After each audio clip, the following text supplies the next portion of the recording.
જય દ્વારકાધીશ, જય સનાતન। હું છું રાજુલાથી ગોમતીબેન આહિર। હિન્દુ સમાજની દીકરીઓએ શું કરવા ધારી છે એ જ નથી સમજાતું કે રોજ આજુબાજુના ગામમાં અને દરેક જિલ્લાઓમાં, તાલુકાઓમાં રોજે નવા 2-3 કિસ્સાઓ બનવાના ચાલુ થઈ ગયા છે કે દીકરીઓ વિધર્મીઓ સાથે જાતા પહેલા કોઈ વિચાર જ નથી કરતી અને ગમે તેવા વ્યક્તિઓ પસંદ કરવા લાગી છે। તો હિન્દુ સમાજના દીકરાઓ શું મરી ગયા છે કે તમારે આ બધું કરવું પડે છે?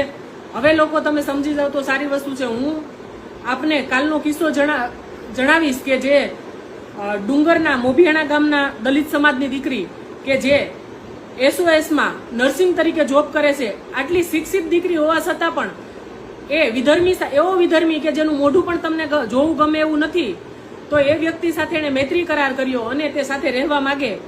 કોઈનાથી સમજાવી ના સમજે।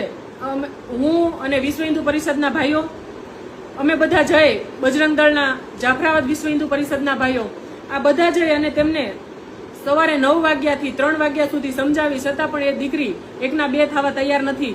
તો 18 વર્ષની દીકરી તમારી અંદર આવા ડાપણો ક્યાંથી આવે છે કે તમે તમારા પરિવાર સામે ગમે એમ તેમ બોલો છો, પોલીસ પ્રશાસન સામે તમે ગમે તેવું બોલો છો? તો આ કેટલી હદે વ્યાજબી છે? તમે કાંઈક તો શરમ કરો। અને હિન્દુઓને દરેકને કહું છું કે 18 વર્ણમાંથી કોઈ પણ દીકરી હોય, ખાલી હિન્દુની દીકરી હોય તેના માટે કોઈ પ્રયાસ બાકી ના રાખો।